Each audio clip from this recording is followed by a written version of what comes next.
자, 반갑습니다. 우리가 이제 드디어 제가 말씀드렸었던 유튜브 영상을 올리게 되는 건데 올해 이제 첫 번째죠.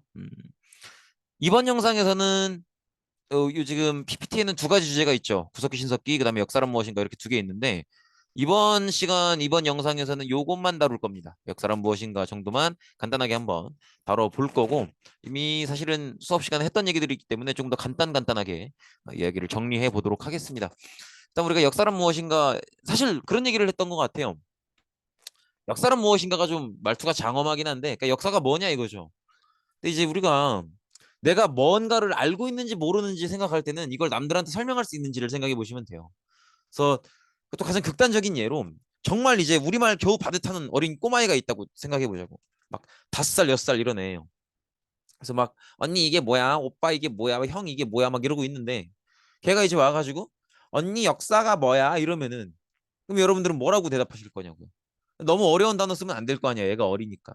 그럼 이제 우리가 바듯 그나마 할 수 있는 얘기가 뭐 이런 거 아니겠습니까? 옛날 얘기야. 이런 얘기를 할 수 있겠죠. 그럼 이제 우리는 이렇게 대답은 했지만 사실 머릿속으로 조금 혼란스럽죠. 옛날 얘기라고 하면 어디까지가 옛날인 거며. 사실 바로 한 3분 전도 옛날이잖아요. 여러분들 학교 갔다가 집에 왔던 거 다 옛날이라고. 어떻게 보면.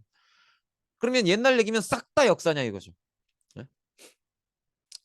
옛날 얘기들 중에서 사실 역사책에 과거의 모든 이야기들이 다 담기진 않을 거란 말이에요.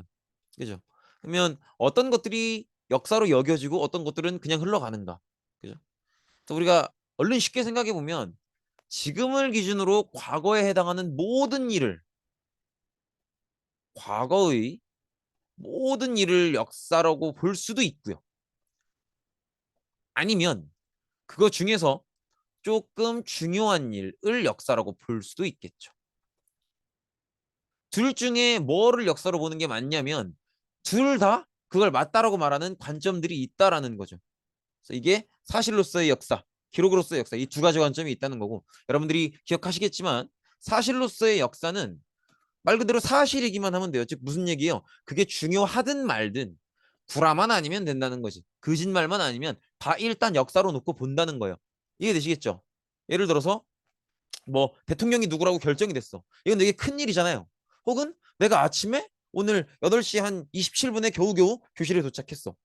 둘 다 어쨌든 과거에 있었던 일이니까 그게 뭐가 더 중요하든 상관없이 다 역사로 보는 거예요. 이게 사실로서의 역사의 관점입니다. 거짓말만 아니면 지금 이 순간으로부터 과거에 있었던 모든 일들은 다 역사로 본다라는 거죠. 근데 기록으로서의 역사는 사실은 이 기록이라는 말에서 어떤 의미를 느껴주셔야 돼요. 기록은 그 뒤에 사람들이 볼 수 있게끔 남겨놓는다는 거죠. 뭐 글을 쓰든 그림을 그리든 그죠? 그래서 다른 나중에 사람들이 볼 수 있도록 남겨놓는다는 얘기인데 이렇게 남겨놓을 거면 모든 사실들을 다 남길 수는 없을 거란 말이죠. 그죠? 어느 사실만 있었던 수많은 그게 중요하든 그렇지 않든 가볍든 무겁든 모든 사실들 중에서 내가 이거는 다른 사람들이 나중에 볼 수 있게끔 남겨놔야겠다 싶은 것들만 어떻게 해야 돼요? 골라야 된다는 거죠. 선택을 해야 된다는 거예요. 그죠? 선택을 하려면 지금까지 있었던 모든 일들에 대해서 뭐를 해야 돼요? 평가를 해야 돼요. 그리고 평가를 하려면 기준이 있어야겠죠. 이 기준을 생각하는 나만의 의견도 있어야 된다는 거죠. 이 두 가지가 있어야만이 선택이 가능합니다. 요거 뭐 생각하면 쉽다 그랬어요? 인스타 생각하시면 쉬워요. 인스타 생각하시면. 그래서 제가 아마 그런 얘기 했었을 거예요. 아침에 일어나서 학교에 가는 거, 학교 생활 하는 거, 그래서 학교 끝나고 집에 가는 거, 학원 가는 거, 그다음에 친구들이랑 마라탕 먹은 거. 근데 마라탕 먹었는데 너무 맛있어. 그럼 여러분들은 집에 와서 인스타 스토리를 올린다. 그럼 뭘 고르겠냐고. 다 올리지는 않을 거 아니에요. 그러면 보통은 마라탕을 올리겠죠. 왜? 의미가 나름대로 있으니까, 그죠? 평가를 하는 거죠. 내가 등교했던 거, 뭐 등교 맨날 하는 건데 뭐 학교 생활이 다 그렇지 뭐. 학교 뭐 학교 끝났으면 집에 가야지. 학원 그것도 뭐 맨날 가는 건데 마라탕 개 맛있었어, 그죠? 이런 식으로 내가 알고 있는 과거의 일들을 나름대로 평가해서 그 중에 내 생각에 내 의견에 좀 더 중요하고 좀 더 나한테 의미 있는 일을 선택해서 그걸 올린다는 거죠. 이해되시겠죠? 근데 그래서 여러분들이 쉽게 생각하시면 이거 인스타 올려야겠다라고 생각하는 그 감성 그게 선택이라는 거예요. 그 선택을 하려면 이거 올려야지라는 생각을 하려면 내게 있었던 일들을 다 평가해보고 그 중에 중요한 게 뭔지 골라내야 된다는 거죠. 근데 요것도 사실은 조금 더 생각해 볼 만한 게 내가 스토리를 올리기 위해서 있었던 일들 중에 뭐를 고를 것인가. 이것도 사실은 사람마다 조금씩 다를 수밖에 없어요. 이렇게 생각해 봅시다. 학원 끝나고 친구들 몇 명이 놀러 갔어요. 그래서 마라탕을 먹었어. 너무 맛있어. 그리고 마라탕 먹고 오는 길에 인생 내 것도 한 방 찍고 또 그냥 가기 아쉽고 또 배도 둑하니까 좀 소화시킬 겸 노래방도 갔어요. 그래서 마라탕 먹고 인생 내 것 찍고 노래방 가고 그리고 이제 집에 갔단 말이야. 그러면 그렇게 같이 논 친구들이 같이 놀았는데 마라탕집 인생 내 것 뭐 다 같이 갔는데 과연 그 친구들이 스토리를 올리는 게 다 똑같이 올릴까요? 절대 아니겠죠. 왜? 똑같은 일을 겪었어도 그 일에 대해서 생각하는 본인들의 관심사나 기준이 다 다를 수밖에 없다는 거죠. 그래서 똑같은 역사적 사건이다라고 해도 그걸 기록하는 사람이 뭐를 선택할지는 알 수 없는 거지. 그래서 이걸 기록하는 사람의 나름의 가치관과 의견 이런 것들에 따라서 기록이 된다는 거죠. 그리고 예를 들어서 똑같이 마라탕을 올렸다고 치더라도 마라탕을 올리는 방식도 다르겠죠. 어떤 사진을 어떤 식으로 보정하고 무슨 스티커를 붙이고 즉 똑같은 사실관계를 선택해서 기록하더라도 그 기록하는 방식도 사람마다 다를 수 있다는 거예요. 이해되시겠죠? 그래서 무언가를 기록할 때는 어떤 기준으로 선택할 건지부터 또 그 선택한 걸 어떤 식으로 기록할 건지 어떤 내용과 어떤 느낌과 어떤 방향으로 기록할 건지도 그 기록하려는 사람의 어떤 생각이나 가치관 그 사람이 놓여 있는 어떤 상황 이런 것들에 따라서 달라질 수 있다는 거죠. 즉 이 얘기는 무슨 얘기냐면 그 자체로 내가 인스타 스토리 올리는 걸로 비유를 했지만 인스타 스토리 올리는 것 자체가 기록이잖아요. 그래서 기록하는 사람이 기록을 한다는 행위 자체가 자기 생각을 남들한테 보라고 자기 생각을 던지는 거예요. 그쵸? 그러면 다른 사람들이 내 스토리를 보듯이 이렇게 기록을 남겨놓으면 다른 사람들이 내 기록을 본다고. 그러면 내 기록을 본 사람들도 나름의 어떤 생각을 할 거 아니에요. 내가 스토리 올렸다 그래서 그럼 내가 스토리를 올리면 한 열 몇 명이면 볼 텐데 내 스토리를 본 사람들이 다 똑같이 반응하지 않는단 말이에요. 누구는 그 마라탕 집을 궁금해하고 누구는 마라탕보다 마라샹궈가 낫다고 생각하고 누구는 저거 먹을 바에 국밥을 먹지 뭐 이렇게 생각하기도 하고 누구는 다음에 나랑 거 갔으면 좋겠다 이렇게 생각할 수도 있고요. 보는 사람마다 생각이 다 다를 거 아닙니까? 그러면 이 기록을 보고 보는 사람도 나름의 생각을 던지는 거예요. 그러면 생각이 기록하는 사람도 생각을 던지고 그걸 본 기록을 본 사람도 생각을 던지고 생각을 주고받는 게 되죠. 이게 뭐예요? 대화죠. 그래서 기록으로서의 역사라는 관점을 연구했던 이에이치 카라는 역사학자가 이런 얘기를 남기는 거예요. 역사는 과거와 현재와의 대화이다. 무슨 얘기인지 아시겠죠? 결국 스토리라는 기록을 올린 건 과거에 있었던 일을 올린 거잖아요. 이 과거의 사건을 기록이라는 이름으로 올리면 그걸 나중에 그 기록을 보는 사람과 기록을 한 사람 사이에 대화를 주고받는 거라는 거지. 이해되시겠죠? 그래서 그 정도 생각해 보시면 되겠고 사실 사실로서의 역사든 기록으로서의 역사든 뭐가 틀린 건 없어요. 둘 다 의미가 있는 얘기인데 어쨌든 사실로서의 역사를 주장했던 분은 독일의 역사학자죠. 랑케라는 분이 유명하고요. 그다음에 기록으로서의 역사라는 관점을 주장했던 분은 여기 나와 있는 영국의 역사학자입니다. E.H. 카라는 분이 유명합니다. 그렇게 볼 수 있겠죠. 그 정도 보시면 되겠고 잠시만요. 그래서 이렇게 역사의 두 가지 관점을 한번 살펴봤는데 사실 사실로서의 역사와 기록으로서의 역사를 구분하는 가장 중요한 기준은 기록으로서의 역사에 이게 있기 때문에 그걸 기준으로 구분을 하셔야 돼요. 뭐냐면 뭐겠어요? 의견과 평가죠. 그래서 사실로서의 역사와 기록으로서의 역사를 구분하는 가장 큰 차이점은 기록으로서의 역사에는 뭐가 있다? 의견과 평가가 있다. 그래서 의견과 평가가 있으면 기록으로서의 역사고 없으면 사실로서의 역사다. 이거 어떻게 구분하시면 되냐면 이런 거죠. 예를 들어서 조선의 세종대왕이 한글을 훈민정음을 반포하였다. 이러면 사실로서의 역사로 보는 거예요. 왜냐면 이렇다 할 의견이나 평가가 안 들어가 있으니까.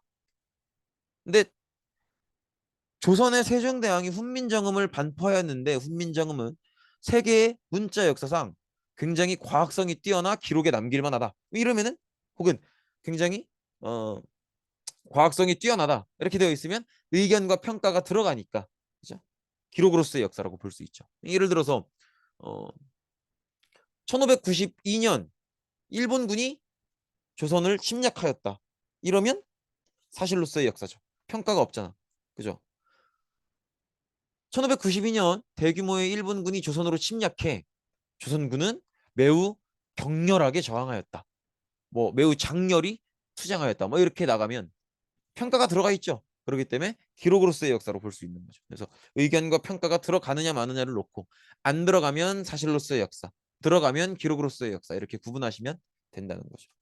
이 정도 보시면 되겠고 그다음에 이제 역사 연구가 어떻게 이루어지는가 인데 아마 수업 시간에 그런 얘기를 쓸 겁니다. 역사가의 역할은 대체로 이거랑 비슷하다 그랬어요. 뭐랑 비슷하다 그랬어요? 형사가 하는 역할과 비슷하다 그랬어요. 형사도 이제 범인을 잡잖아요. 근데 범인을 잡는 이유가 이 범인이 뭔가 잘못이라는 행위를 했기 때문인 거죠. 그러면 형사가 쫓는 건 범인을 잡기 위해서 먼저 해야 되는 건 이 범인이 잘못했다는 그 행위가 구체적으로 어떤 식으로 어떻게 벌어졌는지 과거에 벌어진 걸 거 아니에요. 그러면 그 범인이 범행을 저질렀던 그 순간, 그 과거의 순간을 쫓는 게 그래서 그 과거의 순간을 남겨진 흔적들을 보고 상상하는 게 형사의 역할이라고 볼 수 있겠죠. 그래서 범죄 현장에 남겨진 흔적들, 뭐 혈흔이라든지 지문이라든지 아니면 족적이라든지 이런 것들을 보고 아 여기서 이런 사건이 이런 형태로 이런 순서로 일어났겠구나라는 걸 상상해보고 그 상상이 남아있는 흔적과 말이 돼야겠죠. 그런 식으로 이제 범인을 잡아나가는 게 형사의 역할인데 역사학자도 누굴 잡지는 않지만 그렇게 과거를 남겨진 흔적을 통해서 쫓아간다는 의미에서 형사와 역할이 비슷합니다. 그래서 이 글을 보시면 나와 있죠. 이게 뭐야 아빠? 이렇게 아마 가족끼리 등산을 갔나 보죠. 근데 이제 뭐 딸이라고 합시다. 딸이 뭘 주순 거예요. 근데 딸은 아직 이게 뭔지 몰라. 근데 아빠는 이게 뭔지 알아요. 그래서 아빠를 보여주니까 아빠가 바로 알아봅니다. 왜냐면 아빠도 군대를 갔다 왔거든. 군번줄이에요. 군번줄. 근데 군번줄은 우리 아시겠지만 수업 시간에 말씀을 드렸지만 어, 군번이 이렇게 있고요. 그 다음에 이 군번 주인의 이름이 있고요. 혈액형이 있고 뭐 이런 식인데 뭐 아빠 입장에서는 이 사람이 아는 사람은 아닐 거니까 이름이나 뭐 혈액형은 필요 없겠죠. 근데 이제 군번줄의 군번이 좀 중요한 게 이 사람이 몇 년도에 입대했는지를 알 수 있어요. 군번은 뭐 몇몇 다시 몇몇 이렇게 되는데 이 앞에 두 개가 입대한 연도거든. 근데 이 주웠다는 군번줄을 보니까 50 다시 몇몇 이렇게 써 있는 거예요. 그러면 이 사람은 50년도에 입대했다라는 걸 알 수 있죠. 좀 더 혹시 뭔가 더 있을 것 같아서 같이 한번 땅을 더 파봅니다. 보니까 어때요? 찢겨져 낡아진 옷과 철로 된 모자가 있었다고 해요. 이거 뭐겠어? 이거 이제 군복인 거죠. 군복. 그죠? 이거 군복인 거고. 이건 뭐겠어요? 철모죠. 철모. 군인들 쓰는 철모. 그죠? 방탄 헬멧. 그래서 아빠가 군복을 조금씩 조심스럽게 매만져 봤다고 해요. 혹시나 해서. 역시나죠. 주머니에 작은 수첩이 있었다고 합니다. 요거 실제로 있었던 일이라고 했죠. 이런 식으로. 그죠? 그리고 수첩에는 이런 얘기가 쓰여져 있었다고 해요. 엄마, 잘 지내요? 건강하시죠? 저는 잘 지내요. 엄마, 저 꼭 살아서 돌아갈게요. 걱정하지 마세요. 엄마, 근데 너무 무서워. 뭐 이런 얘기가 있었다고 합니다. 엄마 꼭 살아서 돌아갈게요. 군인들이 저도 군대 갔다 왔잖아요. 군인들이 군 생활하면서 엄마한테 편지 쓴다고 다 살려달라고 이러지 않는단 말이에요. 엄마 집에 보내줘. 막 이런 얘기는 하죠. 빨리 집에 가고 싶고 짜증나니까. 근데 살려달라는 얘기는 안 하죠. 왜냐면 내가 지금 조금 힘들 뿐이지 죽음의 위기에 있는 건 아니거든. 그죠? 근데 군인들이 엄마한테 편지를 쓰는데 살려달라고 할 정도라는 건 뭔가 죽음의 위기에 있다는 거죠. 그럼 군인들이 죽음의 위기에 있을 가장 흔한 상황이 뭐겠어요? 전쟁 상황이겠죠. 그럼 이제 요 정도 종합해 놓으면 여러분들은 지금 이 상황이 어떤 상황인지 눈치를 챌 만하죠. 그래서 여러분들이 수업 시간에 여기까지 듣고 했던 얘기가 뭘 얘기했었어요? 아, 요거 혹시 6.25인가? 이런 얘기를 했었죠. 여러분들이 6.25인가라고 떠올렸던 이유는 뭐예요? 지금 이 글에서 이거 혹시 6.25 때 전투 현장이었었나? 이렇게 여러분들이 생각할 수 있었던 근거들, 흔적들은 뭐가 있어요? 일단 군번줄이 있죠. 군번줄의 다른 연도도 아니고 군번절이 아니죠. 뭐라는 거야? 지우개. 그래서 군번줄이 있었고요. 군번줄에는 50년도가 쓰여 있었죠. 그 다음에 군복. 뭐 철모, 그다음에 살려달라고 쓰여져 있는 철모, 살려달라고 쓰여져 있는 작은 수첩 이런 것들이 있었죠. 즉 이런 것들이 흔적, 증거가 돼서 혹시 6.25 아닌가라는 생각을 하게 만들었다는 거죠. 이해되시겠죠? 이렇게 과거에 혹시 이런 일이 있었던가? 이렇게 생각하게 만드는 남겨진 흔적들, 과거를 추측해 볼 수 있게 만드는 남겨진 흔적들을 뭐라고 하냐면 사료라고 합니다. 역사 연구의 재료가 된다는 의미예요. 그래서 우리는 지금 방금 현장에서 이런 군번줄, 군복, 철모, 작은 수첩 이런 사료들을 통해서 아 여기가 6.25의 전투 현장이었을 가능성이 높겠다. 이런 생각을 이런 추측을 할 수 있다는 거죠. 그래서 역사가는 이렇게 남겨진 사료를 통해서 역사를 연구하게 되고요. 그렇게 연구된 것들 중에서 자기가 봤을 때 중요하다고 여겨지는 것들을 선택해서 자신의 의견과 평가를 가지고 선택해서 그걸 기록으로 남기게 되고요. 그럼 그 남겨진 기록을 읽는 사람도 자기만의 관점과 생각으로 그 기록을 받아들이게 되는 거죠. 그렇게 봐주시면 되겠고, 그리고 유물과 이 사료에는요, 크게는 어, 유물과 유적이 있습니다. 그죠? 유물은 물건이고요. 남겨져 있는 것들 중에서 물건이면 유물이고요. 과거에 남겨진 흔적 중에서 그게 좀 거대한 규모의 장소면 유적이라고 볼 수 있죠. 그러니까 쉽게 얘기하면 우리 경복궁을 갔어. 경복궁은 장소죠. 그러면 유적지라고 볼 수 있는 거지. 근데 그 경복궁에서 옛날 조선시대 썼던 붓이 출토가 됐어요. 그럼 그 붓은 유물이라고 볼 수 있는 거죠. 근데 이 유물도 그냥 물건, 일반적인 물건이 있고요. 그다음에 좀 따로 떼서 구분을 해서 생각해야 될 건 기록물이 있죠. 기록물. 예를 들면 뭐 들어본 적 있을걸? 뭐 삼국유사, 삼국사기, 조선왕조실록 이런 기록물들. 그래서 역사 연구는 보통 어떻게 이루어지냐면 기록물에 무슨 내용이 나와요. 뭐 이런 일이 있었다라고 나와. 그러면 그 일이 있었을 법한 장소에 가서 그 일이 실제로 있었는지를 발굴을 합니다. 그래서 이 일이 있었을 걸로 보이는 흔적들이 보이면 이 기록은 사실이구나. 보통은 이런 식으로 판단을 해요. 그러니까 예를 들면 이런 거지. 조선왕조실록의 1592년 선조조에 보면 일본군이 대규모로 대한해협을 건너서 부산 동래진에 침격하였다. 뭐 이런 내용이 나와 있단 말이에요. 그래서 일본군을 맞이해서 부산 동래진에 조선 병사들이 장렬히 싸웠다. 뭐 이런 내용이 나와 있어요. 그러면 연구가들은 어떻게 하는 거야? 부산에 한번 가보는 거예요. 가서 발굴 조사를 진행해봐. 그러면 막 시신들이 좀 이렇게 널브러져 있고, 그다음에 일본군 병사의 무기들이나 방어구들, 조선군 병사의 무기나 방어구들이 쭉 있단 말이에요. 그럼 이걸 통해서 여기서 실제로 기록과 마찬가지로 기록에서 얘기했던 대로 전투가 있었나 보다. 그러면 그 기록은 사실이겠다. 이런 식으로 연구를 한다는 거죠. 그렇게 보시면 되겠고, 이제 구석기 신석기 들어가기 전에 우리가 그 정도는 얘기를 해봐야 된다고 했었죠. 역사를 왜 배우는가? 역사를 왜 배우는가를 아셔야 되는데 우리가 이제 처음에 했던 얘기가 그런 거예요. 내가 만약에 완전히 내가 내 이름도 모를 정도로 내가 누구인지 완전히 모를 정도로 기억을 잃어버렸다면 뭐 사고를 당했던가 해서 그러면 내가 뭐부터 하겠냐. 근데 이렇게 기억을 완전히 잃어버린 채로 병원에 누워 있어요. 그럼 이제 누가 와. 어떤 아저씨랑 여기 막 와요. 누구겠어? 의사겠죠. 그러면 내가 내 첫 질문이 뭐겠냐고. 뭐 일단 뭐 그 사람이 뭐 아픈 데는 없어요. 이렇게 물으면 아프진 않아요. 근데 아무것도 기억이 안 나요. 한 다음에 처음 물어보는 게 뭐겠어요? 저는 누구인가요? 그죠? 제 이름은 뭔가요? 저는 가족이 있나요? 제 가족들의 이름이나 나이 알 수 있을까요? 저는 어디 살고 있었나요? 이런 것들을 물어보겠죠. 근데 가만 생각해 보면 그런 것들이 다 나의 과거란 말이에요. 내 이름도 과거에 지어진 거죠. 만약에 나한테 부모님이 계시다면 과거에 부모님이 나를 낳아주신 거예요. 과거에. 그죠? 내가 이 부모님들과 어디에 살았다면 과거에 살았던 거라고.